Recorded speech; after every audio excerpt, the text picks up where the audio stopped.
Hi, dear listeners. This is Kate Riga. I'm here to make a quick pitch that you consider becoming a TPM Prime member. TPM has used the member model for over a decade now, and our loyal members are the only reason we've been able to weather the turbulence of the media landscape and avoid the fate that has befallen so many other independent outlets. For $70, you get no paywall, fewer ads, access to the Hive member forum, a members only newsletter, and more. For $140 a year, you get all of that, plus no ads at all. Without our members, there is no podcast, not to mention that I'm out of a job. Thank you so much for listening and supporting us. We couldn't do it without you. Hi, this is Josh Marshall, and this is the Josh Marshall Podcast featuring Kate Riga. I feel like we are kind of collectively in maybe like a mild kind of PTSD about with the course of the election so far, because we had August, right, and August really, let's call it the long August, which really started in on July 21st when Joe Biden dropped out of the presidential race and basically handed off to Kamala Harris. And maybe it's not the long August. Maybe it's actually the long July that only ended maybe this week, because what was it? I think it was June 28th when we had the presidential debate that I think we can see almost regardless of the outcome of this election. That debate was the sort of the central pivot of the 2024 campaign. How can it not be? It's the event that eventually led to Joe Biden, the incumbent president, deciding to end his presidential campaign. Again, totally unprecedented in anything like modern American history. The LBJ thing really doesn't come close. It's much earlier in the cycle. And it's important to remember that in 1968, we had a very different kind of, I mean, it was the modern nominating process, which really begins in 1972, after the reforms, post 1968 reforms, et cetera, et cetera, et cetera. So really, when LBJ ended his campaign, that didn't have anything to do with anything suddenly coming out about LBJ. It uh, had to do with the progress of the Vietnam War, some things about the economy, mainly the Vietnam War. There's actually been there has been retrospective history that has wondered whether LBJ actually was having like a mental crack up that led to that happening. But the point is that if we, to the extent that we can compare these things, that would have been like Joe Biden dropping out at the very beginning of the nominating process, in advance of the big primaries, blah, blah, blah, blah. In any case, it's what Joe Biden did, totally, totally unprecedented. The handoff to Kamala Harris, the 3+ weeks of absolute craziness, and for Democrats, hell that came after it. Someone trying to shoot Donald Trump, Harris getting in, her numbers take, all this kind of stuff, and yet that we know about, all those jokes about, a week lasting 10 years over that period. And yet, since the Democratic convention, things have been relatively static. And when I say static, there hasn't been like a huge, you can't believe it happened event. There was that thing at Arlington National Cemetery, but that's sort of almost par for the course for Donald Trump. That's the kind of stuff he does. The poll numbers have been pretty static. A lot of polls coming out. I mean, it's striking. I noticed that I follow the 538 average most closely. there are a few others, many of which are probably as good. That's just the one I follow. It's ticked down like a few tenths of a percentage point over the last week or so. The others have not, but again, it's all fairly static. And I think that when I looked at what we were going to talk about today, and when I kind of look out and see what other people are talking about this campaign, this is what I meant by having that a kind of a mild version of PTSD, where you see these things about uh, you know GIs who come back from a war zone, and they can't relax outside of a war zone, right? That's the classic shell shock, PTSD, post war transition kind of thing. And I feel like we're in something different. Like, in the last week, no one has dropped out of the race. No one's tried to shoot anybody, right? I mean, what else? All the other things that have happened. There isn't a crazy debate or whatever, but we still have a presidential campaign, and it's still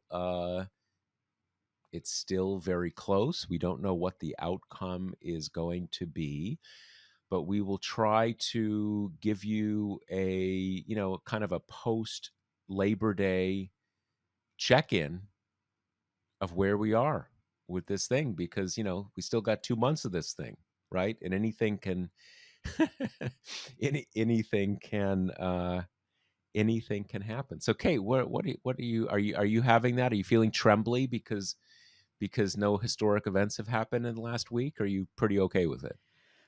I don't know if for me it's the historic event as much as it is the election feels very real, the side of Labor Day. And I know we've been saying, only X days until the election, but it's really for me a combination of earlier sunsets, it's getting colder. That corresponds with that sinking feeling in my stomach that has come to accompany American elections. And we're also at the point where, all the reporting I've been doing throughout, every kind of pollster data type person said, you look at This the is when it's polls real. after Labor Day, and Yep. that's Yep. where we are historically in modern elections. Not a great deal changes from Labor Day to the election. Perhaps the craziest stat about this is that North Carolina starts voting end of this week. That's when their mail-in voting begins. So everything just feels very serious and somber to me now, in a way that I think, as you described, we had those 3 weeks, a month of the most turbulence in any election that anyone can ever remember.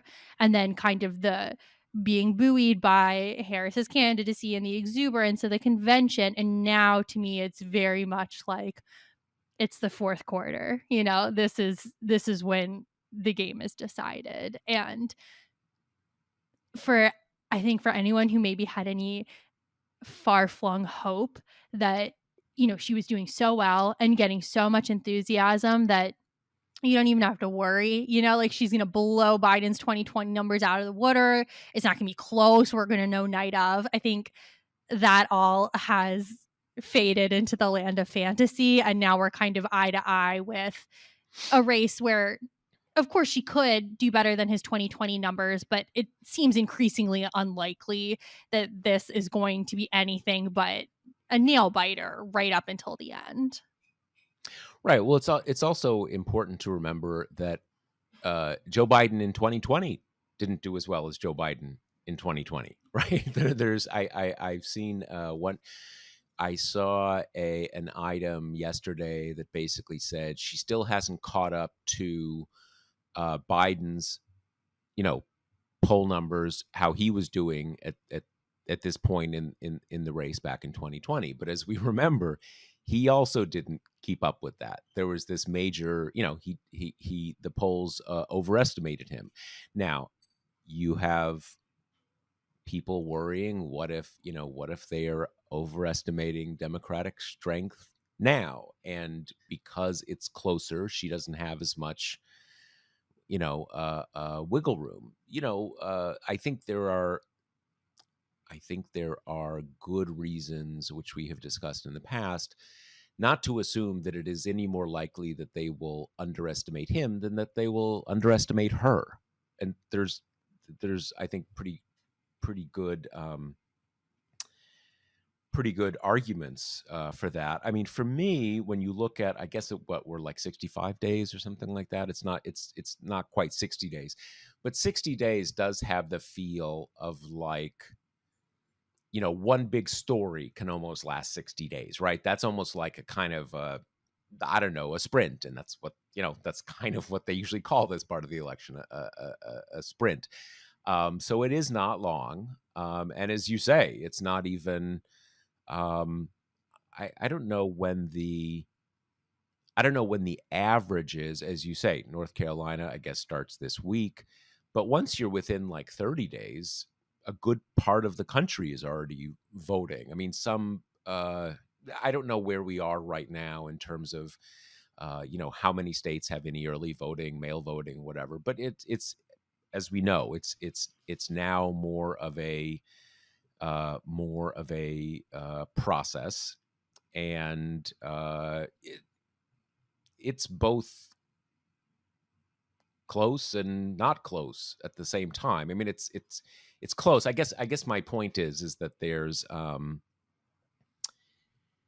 is this elastic way that reporters and commentators talk about what is a toss up, right? I mean, when you have uh, uh, to some extent, anything within a few points is a toss up, in the sense that you can't be confident what the outcome is going to be.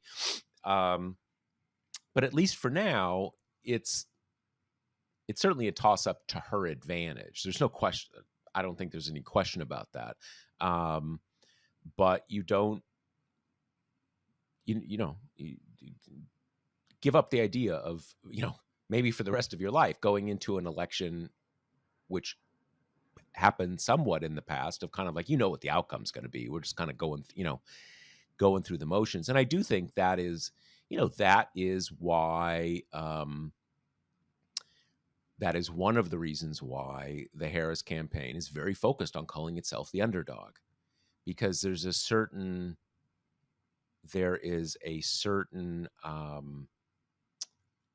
way you individually or collectively approach things if you feel like you're winning and you're worried about somehow not winning what you're winning, right? Not, kind of, where the assumption is you're going to win, and you're worrying about something happening, as opposed to the assumption not being you're winning, and you're going to do everything possible to shift the odds in your favor. That's just a better place to be. So let's home in a little bit on kind of the state of the race at this point.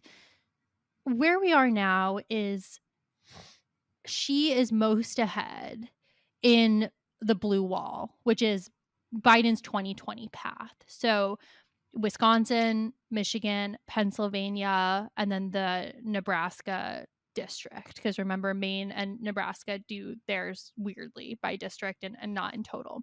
Now, the weird thing about that path is that this time around, it seems that Wisconsin and Pennsylvania have kind of flipped in terms of which is the hardest to move. Michigan remains kind of the bluest of the three. And her polling has lagged a little bit in Pennsylvania. And now we're talking matters of degrees, right? Because even though she is ahead, it's close, right? I mean, it's like 1.5 to 2 points. And I actually read a piece today that was helpful because it showed her advantage in the various kind of, 538, whatever, the various aggregators. And then it put Biden's margin in 2020 underneath, which is really helpful because you're like, oh yeah, he won this state by 0.3, right? Like that's how close we're talking. But so she's ahead there. Pennsylvania is seeming to be the most stubborn of the three this time. And I've kind of poked around and haven't seen a ton of great theories on this. Like, there are some things that people are suggesting that I could buy maybe having extremely marginal effect, such as, Trump's assassination attempt was in Pennsylvania, and that probably got him a lot of local headlines, which is like, Yeah. okay, yeah, maybe, but that doesn't feel like enough to kind of Well, and prompt also it. this odd man outness predates that, right? Pennsylvania being a little harder for either Biden or Harris predates the absolute numbers were different, but the pattern predates the assassination thing, whatever that was. And there's not really a great or easy demographic explanation because anything you kinda try out, you would expect to see reflected in other battleground states that have similar makeup that you're not. So, for instance, maybe you're like, "Well, Scranton Joe is gonna do better with kind of that white blue collar group than Harris is. She's gonna bleed some of that." If that was the case, you would expect her to be struggling a little more in Wisconsin, which is a whiter state, and that's not the case. So then you're like, well, let's try out the flip side, right? Maybe we know that Trump has been really trying to make inroads with these kind of young men of color, and maybe that's going better this time, and that's why. But then it's like, well, then you'd kind of expect that to be reflected in the more demographically diverse swing states, right? Like, Georgia or North Carolina to a lesser extent. So it's a little weird because Pennsylvania is not that idiosyncratic as a state. And it's Well, also so hugely important because it just comes with so many electoral votes that, I think it's attracting a lot of attention.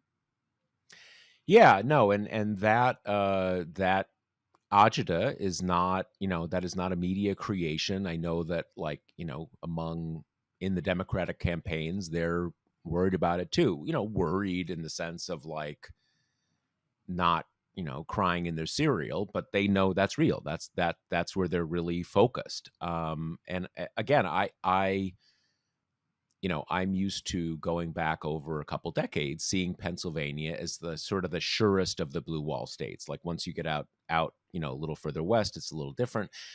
One thing I have uh want to find out a little more about is there's a basic um kind of breakdown that I normally think in terms of, which is that, it's a purple verging into red state outside of the Philadelphia metropolitan area.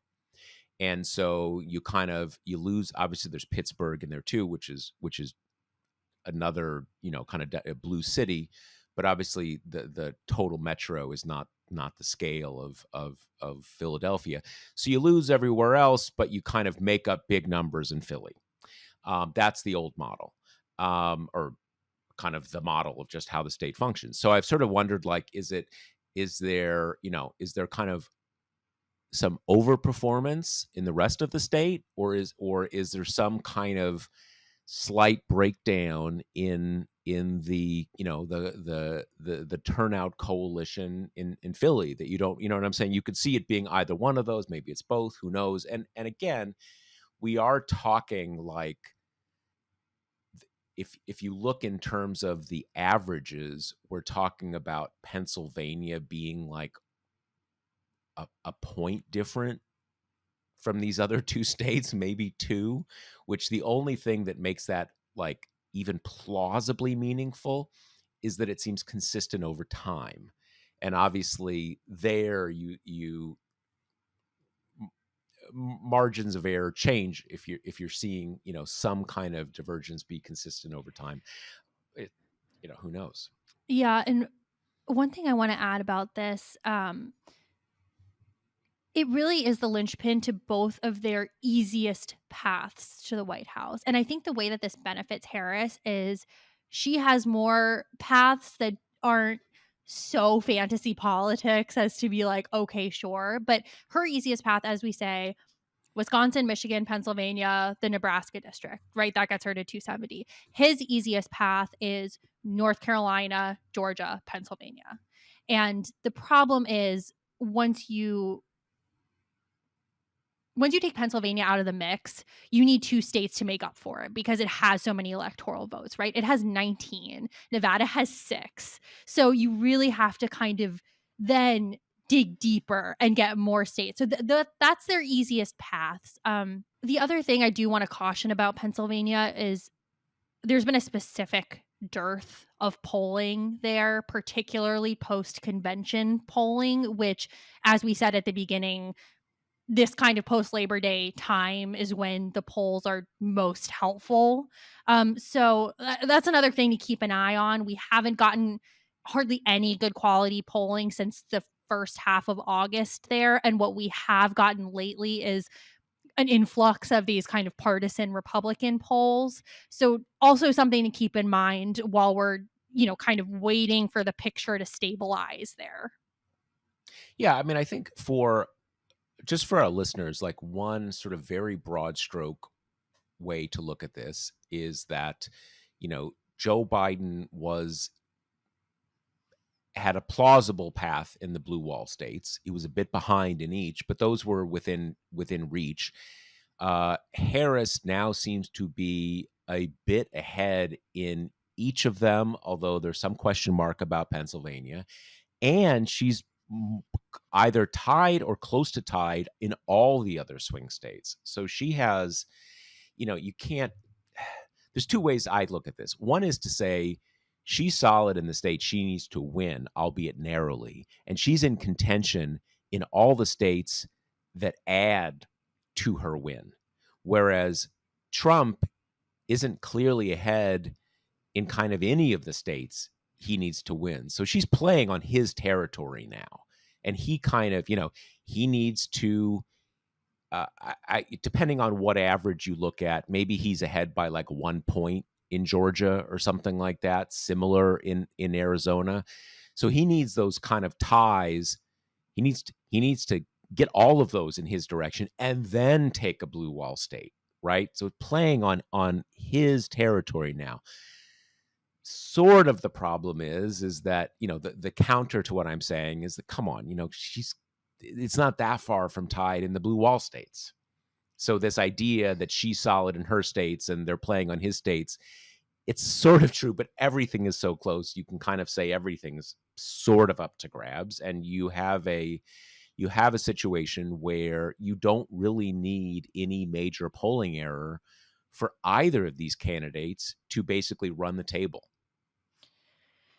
That's right. So, the like you say, that the glass half full of that is I would rather be Harris right now because margins are close for sure, but Trump is kind of at the inverse of where Biden was, right? Which meant that he kind of has to win his bread and butter states in order to have any kind of chance. And as you say, she's got the edge in her bread and butter states. Again, these are margin of error things, but she's virtually tied in Georgia and Arizona, in Nevada, and then North Carolina. Trump has been like leading in all of the kind of aggregates, but by 1.3, right, 1.5. So she's putting into contention not only the Sun Belt, but a state that was not at all on the map when Biden was in it. So you definitely would rather be her because his route is so dependent on those kind of 3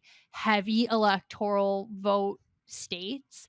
And if he loses Pennsylvania, say, he's got to sweep the Sun Belt, right? Because they're smaller and he needs to cobble together the votes.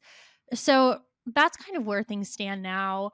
I think the North Carolina development is like really interesting, not because I mean she might win it, which she might, right? The thing about this is we're going to find out exactly what the national environment is as the votes are tallied. And similarly to how we talk about kind of blue wave elections, if she kind of overperforms or even, performs kind of on par with the polls, perhaps she'll have a big enough edge to kind of loop it in.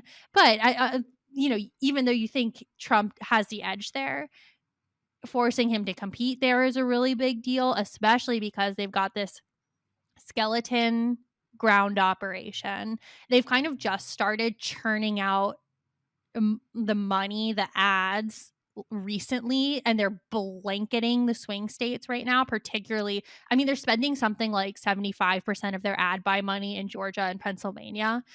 So any kind of siphoning off of that they feel they have to shore up what should be safe Republican Hmm. territory. I mean, that's helpful, right?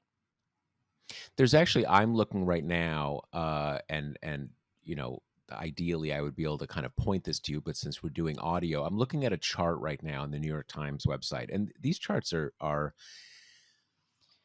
helpful kind of grounding context. It's basically one of these arrow charts where it talks about the shift in the polls over a period of time. And so I have set this chart to tell me, since Biden dropped out, over it for the U.S., it shows a 6 point movement in Harris's favor. So Trump up 3 points to Harris up 3 points, and it then goes down through all the swing states we are talking about, and all but three of those states also show a 6 point shift, and three of those states, Michigan, Nevada, and Georgia, show a 7 point shift. Now, that's going to be that difference between 6 and 7 is probably a mix of noise and a different mix of pollsters polling them or something like that.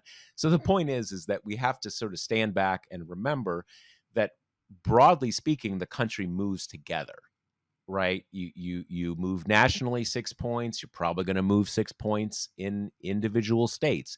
Obviously it matters where the states start off, right? Um, but but we can go a little too far in thinking each state is a microcosm, its own kind of totally unique political culture, and that's especially the case when when they have regional contiguity, like the blue wall states. They're at least for Western Pennsylvania, that's part of a regional, it's a regional set with the other states. One final point on that 6 point movement, that seems kind of like where we are right now. And again, it's that is held up with some, all time spans now are very fluid, but for at the moment, something remaining more or less in place for a week or two is like an eternity in in our politics. So this kind of ties into what we've seen from Trump since the candidate switch, I guess the quote unquote strategy. And Josh, when you wrote about this, you highlighted two pieces that took kind of tonally different approaches to the same thesis, which was Trump's campaign knows that he has a ceiling, right? We've had enough dry runs where we've kind of seen just how high his support can get. Um, which is around like 46 and a half nationally and then a bit higher in the swing states. And that's it. Like everyone beyond that they love him or they hate him, and there's not much flexibility there. So his campaign strategy has to be driving down support for Harris, right? And Republicans do this in all manners of ways, legal and illegal, right? I mean, we're already kind of seeing the classic voter suppression techniques. You've got Pennsylvania Republicans trying to throw out ballots because they have inconsequential dating errors on them. You have your usual kind of uh, purging of inactive voters, quote unquote, that kind of stuff that happens wherever Republicans are in charge of voting apparatuses. And then you also have just the more purely political techniques, which include blanketing the swing states with Harris attack ads, um, ginning up negative stories about her, real or imagined. I don't know if you saw the completely fabricated story, complete with a a fake, like, little local radio tag, something like JMM 12 or something with a little design. And it said that Harris had fled the scene of a hit and run that was completely made up, but making the rounds on social media. So that's part of it too. But this is all of a stew, right? This is all an attempt from either the campaign proper or kind of the right wing ecosystem to make dampen the enthusiasm around Harris, right? To give people reason to doubt her. And that's somewhat of an easier task to do than they had with Biden, both, because she's a Black woman and because she's still relatively unknown to people who don't pay attention to politics. And the Harris campaign has been in this kind of, counter stance to harness the enthusiasm and channel that into a very positive image of her and Walz, right? And kind of take advantage of this really unusual burst of earned positive media, which we don't often see for Democratic candidates in this landscape. Now, what these stories, there's one in the Post and one in the CNN. What I thought the CNN story did a lot better is talking about how this has kind of been the move from the beginning. Like, you can kind of faint in the direction of, oh, well, they did immigration czar stuff and soft on crime stuff. And they did. And that is in the ads.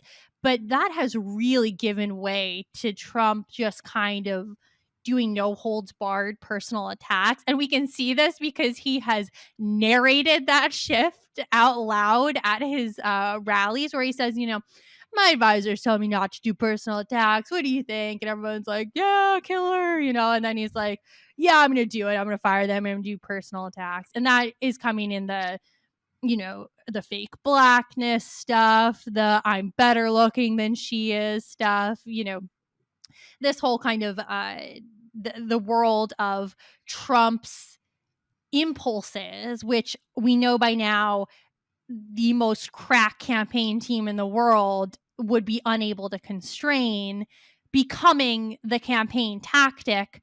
Because if you can't get the principal to do anything else, that's got to be your strategy. Yeah, it's this part of it is very hard for me to get my head around, because partly just because I have been around American politics for a long time, and Republicans know how to do this. They know how to sort of set their sail to racial grievance, uh, misogyny, and the more diffuse, just like, can a woman really be president? That you see among men and women, right? These kind of latent doubts, all these kind of things. So I see all these attacks, and I feel like they must be landing. And when I wrote this, I think last night in a post, and I saw someone write into me say, "What do you mean you feel? What does that mean? Like, what do you mean by that?" And I probably feel it in the sense of I fear it. I'm used to it happening. But the interesting thing is that so far, the best barometer we have of whether these attacks are working is her poll favorability. This is something that's polled nonstop, and it's a fairly apples to apples question across polls. And her net favorability has continued to move in a positive direction. Basically, from day one, she got into the campaign. She was down almost 18 points net negative favorability. More subtract unfavorability from favorability, almost a net 18 points. At the moment, she is under 1 point net negative. Now, it's a sort of a sign of the state of our politics that, like, you're only 1 point net negative and, like, oh my God, you're going to be elected Pope, right? You're like a god. But that is how our current politics works. So not only have they not only have they not dented her, this movement, it continues. I mean, over the last week, she has incrementally moved a point or a point and a half in a in a positive direction. So they do not seem to be working so far. And to that, to your point about these two articles, one was the Washington Post, another was CNN. And the Washington Post one had this kind of like, they've decided they're just going to tear her down. And they had all these quotes from Republicans saying, like, yeah, you can only ride the wave so long. She can't hold it together. We're just going to, like, bludgeon her, blah, blah, blah, blah. And, but they didn't just get this, as you say, they didn't just get this idea. They're going to try to define her unfavorably. That's been the idea since July 21st. And they've been trying and it hasn't worked. So there's a basic question there, like, okay, it hasn't worked so far. So is doing the same thing, just keep doing the same thing, going to work? Well, some things take time. So maybe so. But that's at least a part of the equation, that it is not, these things haven't really landed so far. You've got the other question of, Trump wants to just do personal attacks, and you can't stop him. But you also have this issue of, like, okay, maybe there's the Trump campaign, like Donald Trump's campaign, and then there's the sort of the scare quotes Trump campaign. And they're the ones who run the 30-second ads on swing state local affiliates. And these campaigns might be able to operate running two totally different campaigns. That's possible, right? And I will tell you, when I talk to people running, not the campaign, but involved in Democratic politics in the key states, they're all like, yeah, those ads scare the hell out of us. Not like those ads that we're seeing right now, but the idea that they might just overwhelm her with 30-second ads and just drive her down. But again, all of these things, I had been sort of thinking, like, Trump's just a wreck. He's a mess. I'm not sure he can get the mojo back in time. But the point is, maybe Trump doesn't have to get the mojo back in time. Maybe he can just continue flailing. But you've got Susie Wiles and Chris LaCivita, cutting the ads and getting 100 million there, 100 million here, 100 million there from the top billionaires, and maybe that's enough. Who knows?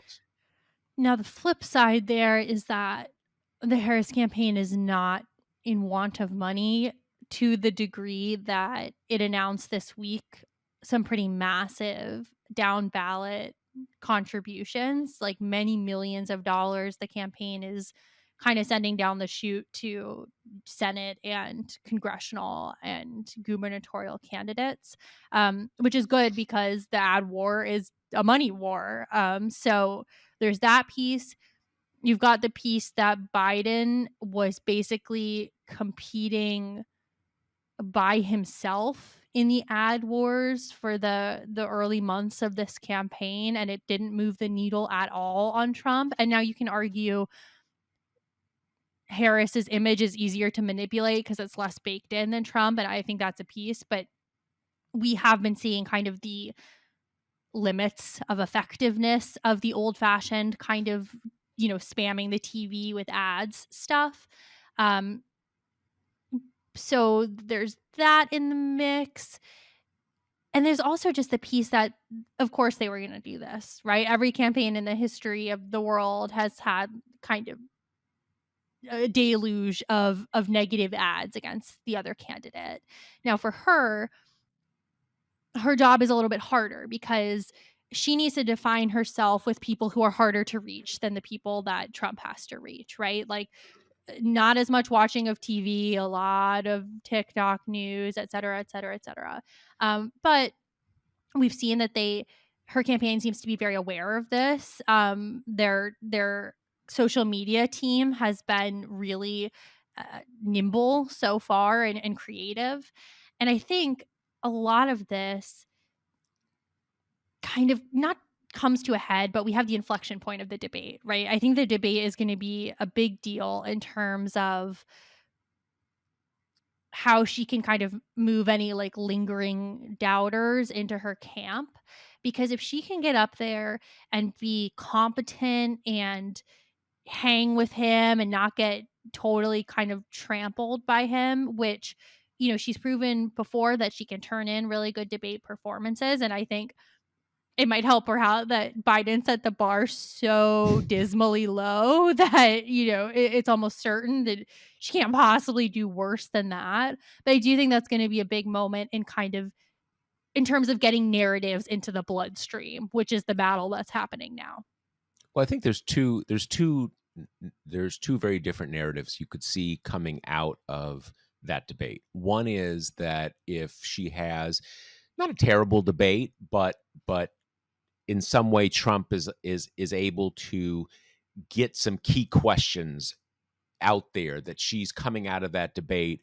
Oh, is she gonna, he asked this and he asked that and you didn't answer them enough. So you get a lot of press cycles where she's not reacting to a scandal, but the kind of the equivalent of like, oh, when are you going to do the sit down interview, that kind of stuff. When are you going to do this, when are you going to answer this thing that he asked, that kind of debate. And that's possible, right? I mean, that's not that is not um uh that doesn't require her stumbling terribly. That just how sometimes you just kind of get a question into the bloodstream. um the other is if she comes out of that debate with the impression that he kind of, he attacked her and she's doing like, dude, no, we're not doing that stuff anymore, and kind of, puts him in his place and dominates him, or at least he does not dominate her. Then you have a thing of sort of like, what's Trump's next card to play? He thought he would like go berserk on her, and she handled him and put him in his place. So kind of like, maybe he's out of tricks, right? And then you get that press cycle. I mean, there is a bit of, when I mentioned at the top of the episode, we are kind of in this funny space now where we got used to, not that we were enjoying it necessarily, but we got used to a new Titanic story twice a week, and we kind of haven't had that now. So there is, I think there is a hunger, and when I say a hunger from the people who define press coverage, the campaign press, for what's the new thing here. And here's just as an example of how these things are generated.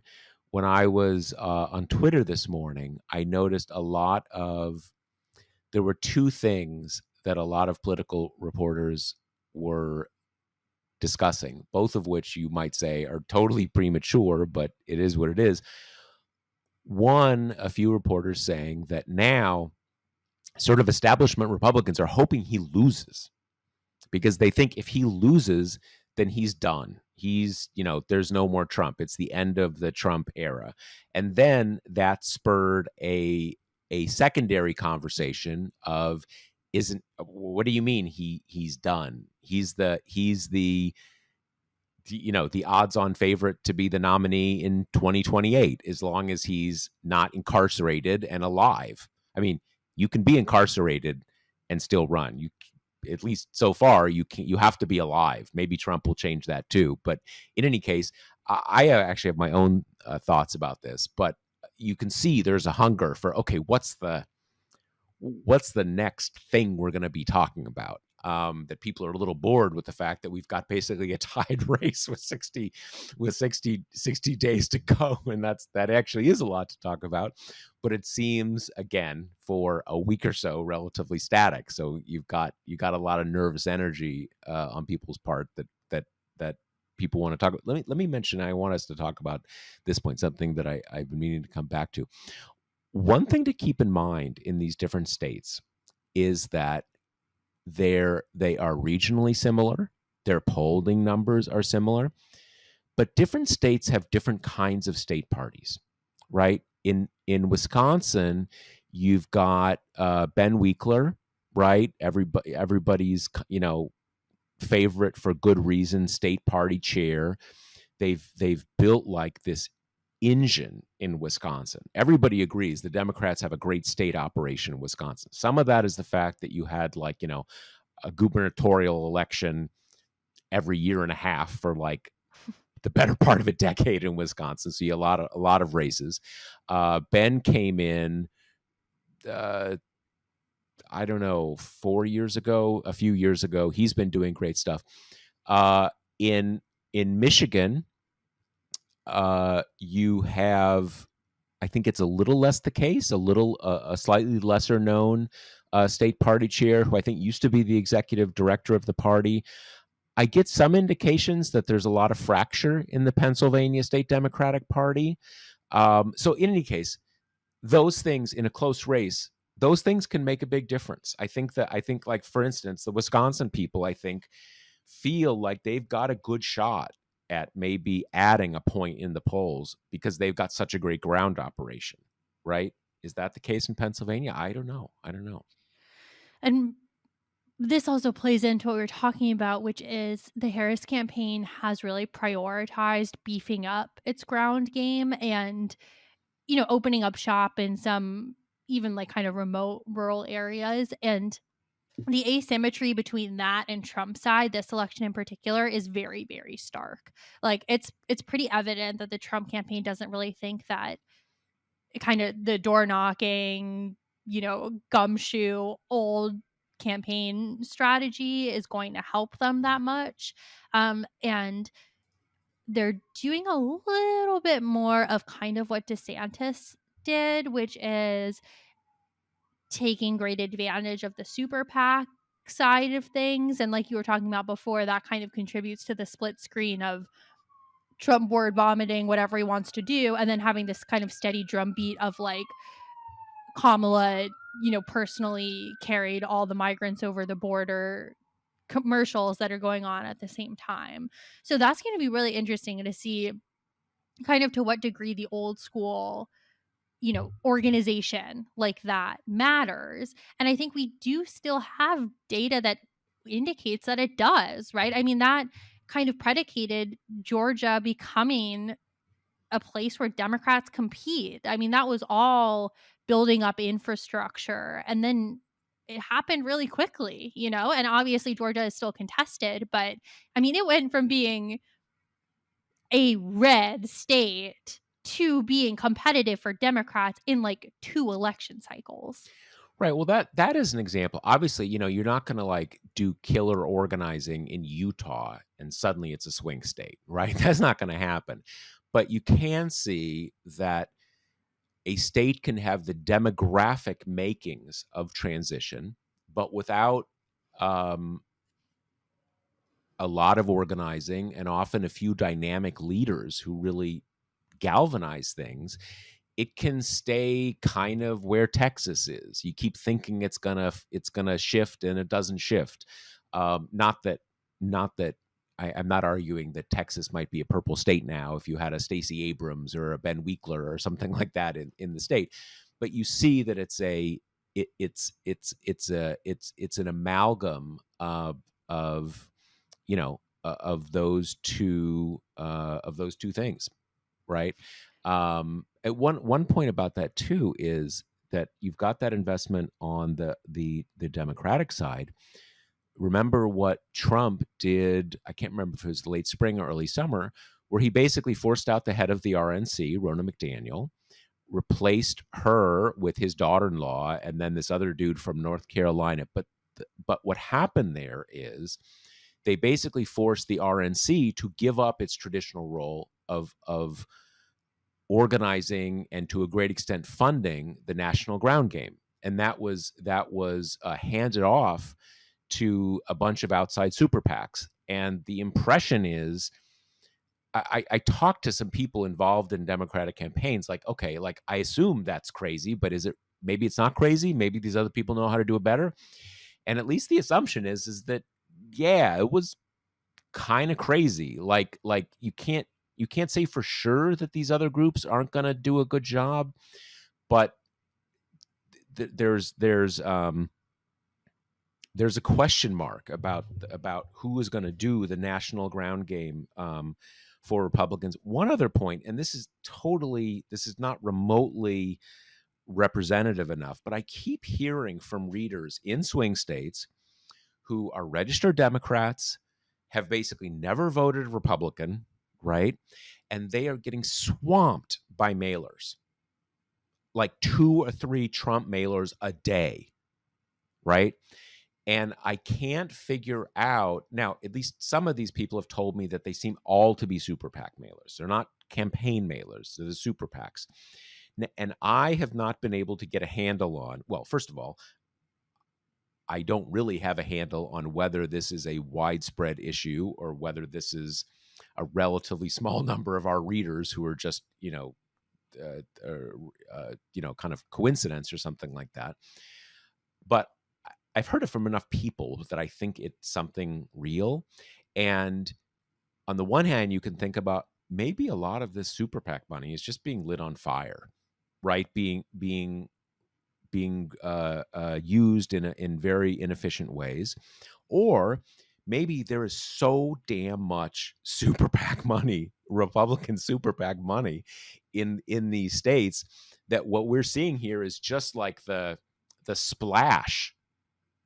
Some Democrats being splashed on the margins by an avalanche of money, and it's probably a bit of both, but I don't know. I mean, but it is worth remembering that a super PAC, even though these days the idea that there's no communication between the campaigns and super PACs is probably not really operative anymore, it's still not a campaign, right? You're still not.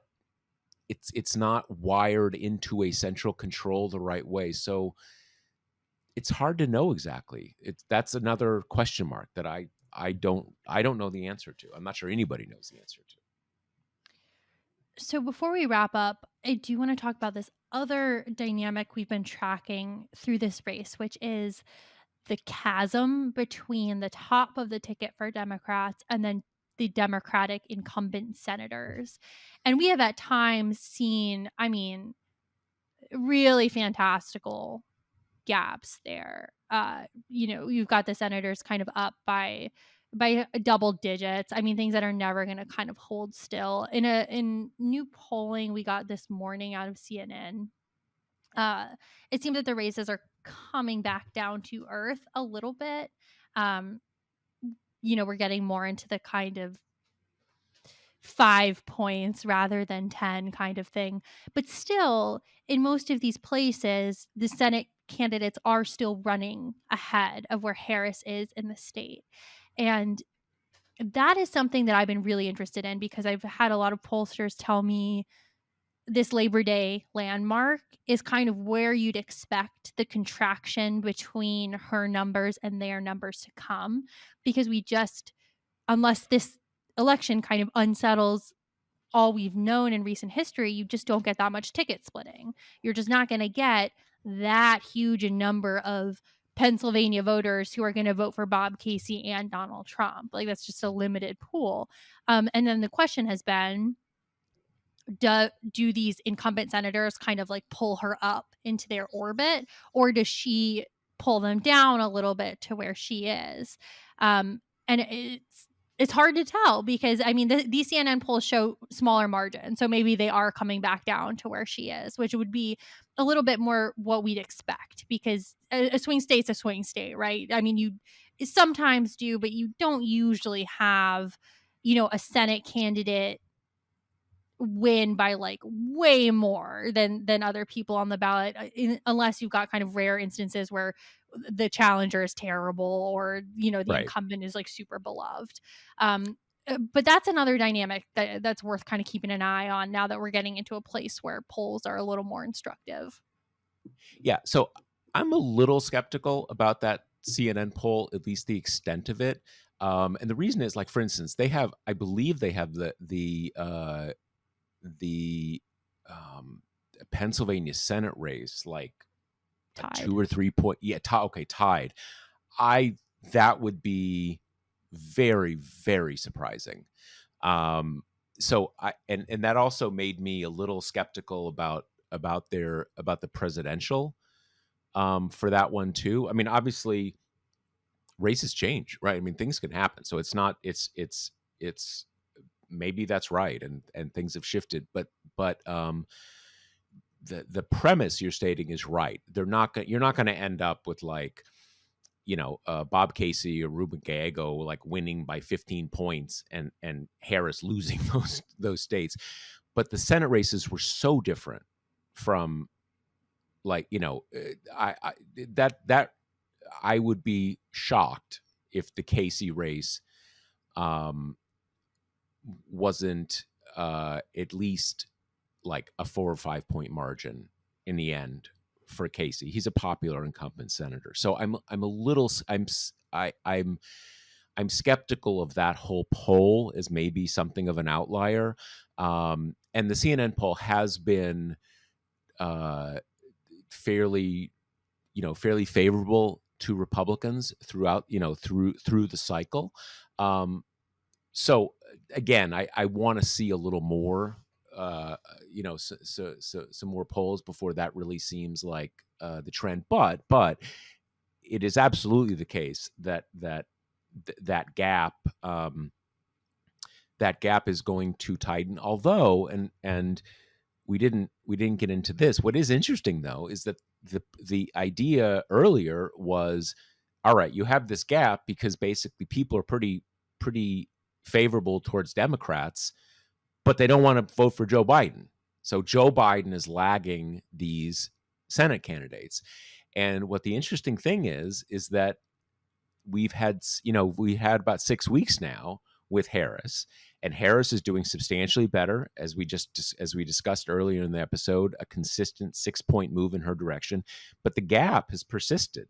It's not quite as big because she's further, but the gap has persisted. So there is something that one of the, I mean, obviously we're not still litigating whether Biden should drop out, but one of the premises there was at least partly faulty. I mean, I think we may have discussed this a bit last week. I mean, my sense is just, partisan polarization is just more effective at the presidential level than at the Senate level, right? You can kind of people are more able to say, Carrie Lake's weird. I'm going to vote for Gallego or Bob Casey or uh, you know, uh, the other Senate candidates in the other swing states. But presidential, you know what team you're on. But it is interesting that has persisted when that was, again, that was one of the big fact points about why Biden was a bad candidate.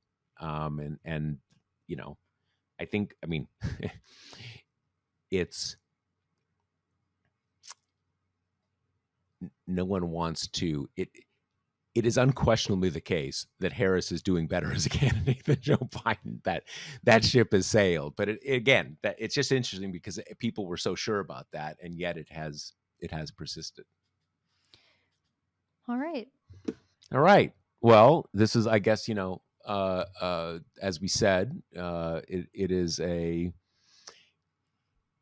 I was going to say it's a slow news week, but again, only by the standard of who dropped out of the race, whose ear got torn off this week, kind of standard. But so that's why the debate is going to be big because it was always going to be big because it is in essence the first debate in this race as opposed to the old race. But also there's a hunger for a new thing, right? You've got a political press that is getting a little impatient where the next big blow up is, and so there's going to be a lot of attention on that contest. And if you think about it, it does make sense that we kind of know who Trump's going to be. He's going to do all his stuff, and Harris is an able debater.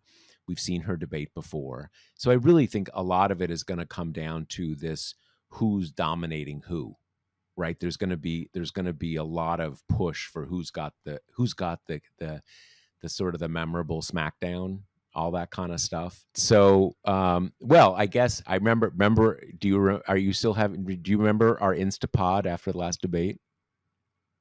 Have you blocked it out? I honestly We did. don't know if I do. We did it. We did an Instapod after the last debate. I remember it very clearly because I was sort of, I had this sort of mordant humor, like okay, that was suboptimal. But you were like, it was a nightmare.